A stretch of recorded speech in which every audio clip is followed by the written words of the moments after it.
প্রশান্ত মহাসাগরের মাঝে আছে এক অচেনা দ্বীপ। নাবিকদের মানচিত্রে কখনো এটার নাম ওঠেনি, কোনো নকশাও ওঠেনি। আবার কেউ চাইলে খুঁজেও পায় না, কারণ এই দ্বীপটা নাকি শুধুমাত্র ঝড়ের রাতেই দেখা যায়।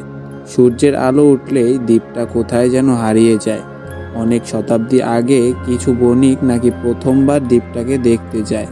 তারা বলেছিল দূর থেকে দ্বীপটা অন্ধকারে ঢেকে থাকে, কিন্তু উপকূলে নামলেই দেখা যায় পাথরের ওপর অদ্ভুত সব খোদাই। এটা কোনো ভাষা না হলেও তাতে লুকিয়ে আছে অজানা কোনো গোপন বার্তা। যারা দ্বীপে পা দিয়েছিল তাদের অনেকেই আর ফিরে আসেনি, আর যারা ফিরেছে তারা অদ্ভুত সব অভিজ্ঞতার কথা বলেছে। কারো মতে দ্বীপের ভেতরে গভীর জঙ্গলে এমন সব শব্দ শোনা যায় যেগুলো কোনো মানুষের নয়, আবার কোনো পশুরও নয়। মনে হয় যে বাতাসের ভেতরে কেউ ফিসফিস করে কিছু বলছে। একজন নাবিক তার ডায়েরিতে লিখেছিল, রাত নামতেই চারিদিকে অদ্ভুত আলো জ্বলতে শুরু করে।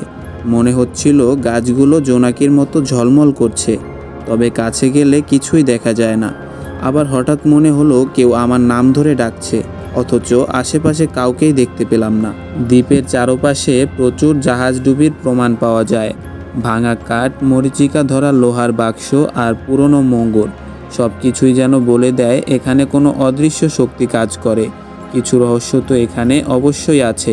বিজ্ঞানীরা যখন আধুনিক যুগে দ্বীপটির অবস্থান খুঁজতে যায় বা চেষ্টা করে, তখন তারা বিভ্রান্ত হয়ে গেল।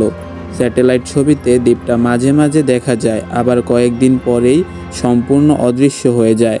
মনে হয় যেন দ্বীপটা চাইলেই যখন তখন নিজেকে লুকিয়ে ফেলতে পারে। লোককথায় শোনা যায় এই দ্বীপে এক প্রাচীন সভ্যতার ধ্বংসাবশেষ আছে।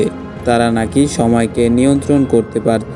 হয়তো সেই কারণেই দ্বীপটা কখনো দেখা যায়, আবার কখনো দেখা যায় না।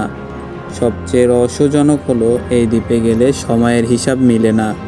নাবিকদের কেউ কেউ বলেছেন তারা মাত্র এক রাত কাটিয়েছেন, কিন্তু ফিরে এসে দেখেছে বাস্তব জগতে কেটে গেছে পুরো একটা বছর।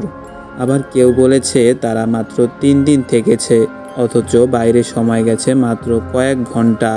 এখনও এই দ্বীপটাকে নিয়ে গবেষণা চলছে, কিন্তু সঠিক প্রমাণ বের করা যায়নি। অনেক নাবিক এখনও বলে, ঝড়ো রাতে যদি তুমি খোলা সমুদ্রে থাকো আর হঠাৎ দূরে কোনো দ্বীপের ছায়া দেখতে পাও, তবে সাবধান, কারণ সেটাই হয়তো সেই রহস্যময় দ্বীপ যেখান থেকে ফেরা সবসময় সম্ভব হয় না।